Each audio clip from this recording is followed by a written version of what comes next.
All right, be honest with me for a second. Think about the last time you really screwed something up. Not spilled your coffee small, something you actually cared about. And remember how it felt. It didn't just feel bad, right? It felt like a verdict. Like somebody somewhere just went, yep, that's who you are now.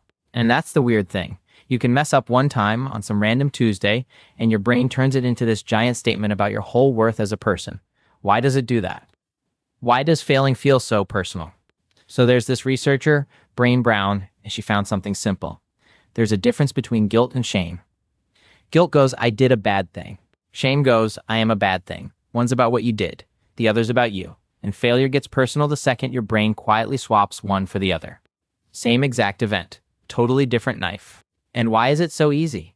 Because we tie our worth as a person to how good we are at stuff. So you fail, and your head runs this nasty little math. I tried, I failed, so I guess I'm just not good enough. And not good enough doesn't land like a skill thing. It lands like a you thing. That's also why failing after you actually tried hurts way worse.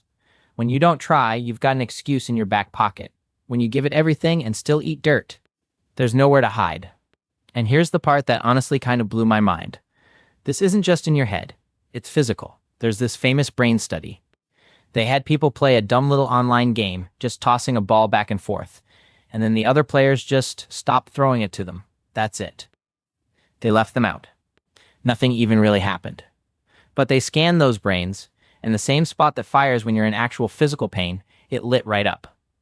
Just from being left out.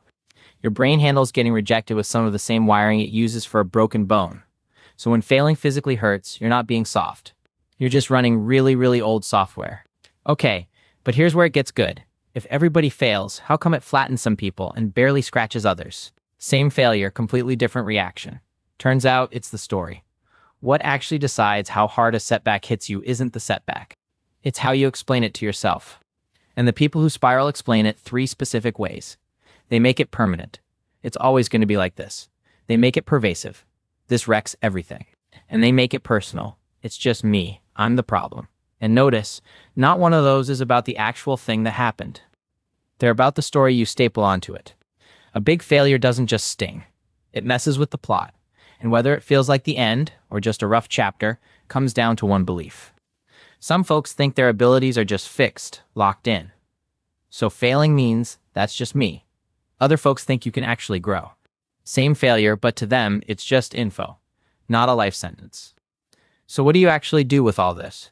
First one sounds almost too stupid to work. Change the sentence. Instead of, I'm a failure, you go, I'm having the thought that I failed. It slides this tiny gap between you and the thought. Now you're watching it instead of being it. Second, quit playing the self-esteem game and try self-compassion instead. Self-esteem needs you to win. So the second you fail, it just bails on you. Self-compassion doesn't need you to win anything. It's just treating yourself like you'd treat a buddy who screwed up. And people who do this get back up faster and own their mistakes more, not less. And the last one, retell the story. That same exact failure can be the day I found out I'm not good enough, or it can be the day it all started to turn around. The people who tell that second kind of story, where the hard part actually leads somewhere, they end up happier, more resilient. The event's already done. But what it means, that part's yours.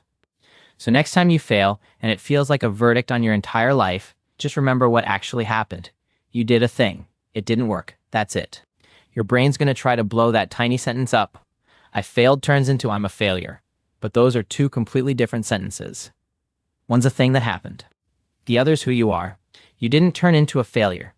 You just forgot the difference between a verb and a noun. Question everything.